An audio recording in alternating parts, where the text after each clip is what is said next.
Unit 6, Lesson 5, Part 1. Find the equation of a line given slope and 1 point. Okay, so by now you should be able to say y equals mx plus b in your sleep and have dreams about it, but we'll just do a quick recall.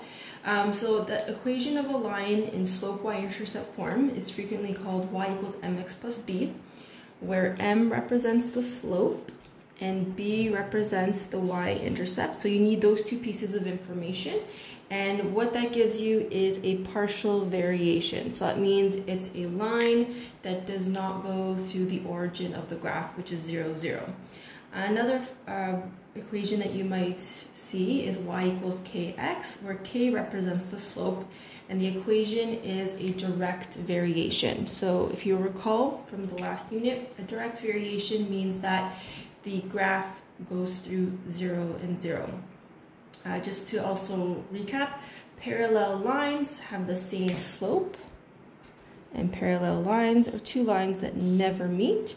And perpendicular lines, so perpendicular lines means that they make a 90-degree angle. So let's write that down just to remind us. The word perpendicular means two lines that meet at 90 degrees, and their slopes are negative reciprocals of each other. Okay, so let's get started. So we're going to find an equation of a line with given the slope and we're given 1 point. So what we're going to do is just start labeling what we have, and I want to show you how you would get the equation of a line. So in order to get the equation of a line, we've practiced this before, we need two things. We need the slope and we need the y-intercept. And we know that the y-intercept is located at x equals 0, and it's the corresponding y.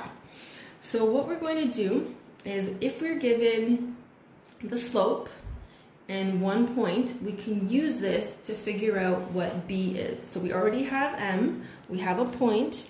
In order to find the equation, we need to solve for b. So we're going to start by writing out our base formula. Y equals mx plus b. Now, when we're given this point, 4, 5, this means that this point is located on the line. So I'm going to write an x over the 4 and a y over the 5. So what this means is that when x is equal to 4, the corresponding y value is 5. So what I can do is now substitute mxy into my equation, y, mx right there, and then my unknown will be b, and then I can use this to solve for b. So basically what's going to happen is this 2 is going to go there, this 4 is going to go there, and this y, I have to go through those arrows, is going to go there. Okay, so this becomes 5 equals m, which is 2, x, which is 4, plus b. So now I'm just solving for b.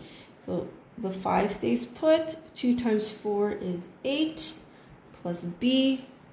I want to bring the 8 over there so that it's going to change the sign.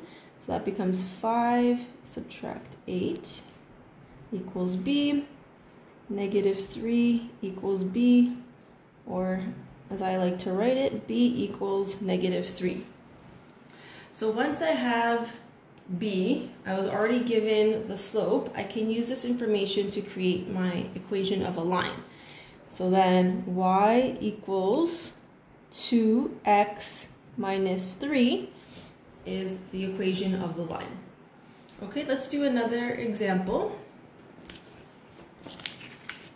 Okay, so again, we've got slope, we have a point. The missing piece of the puzzle in order to find the equation of the line is b. So I'm going to do the exact same thing, label my x and my y. I already have slope, so I start with my equation. Y equals mx plus b. So now I take my m, my x, and my y, and I substitute it into the equation. So y is negative 2, m is negative 1, x is 3, and plus b is my unknown. This becomes -2. -1 times 3 is -3 plus b. I need to bring the -3 over. So this becomes -2 plus 3 equals b. -2 plus 3 is 1. So b is equal to 1. So I've got b. I know what my slope is because I was given it in the question right there. And then once you have these two quantities, you can get your equation. So this becomes y equals -x, because we don't need to put the 1 there. So -x, that's slope, plus 1 is my equation of the line.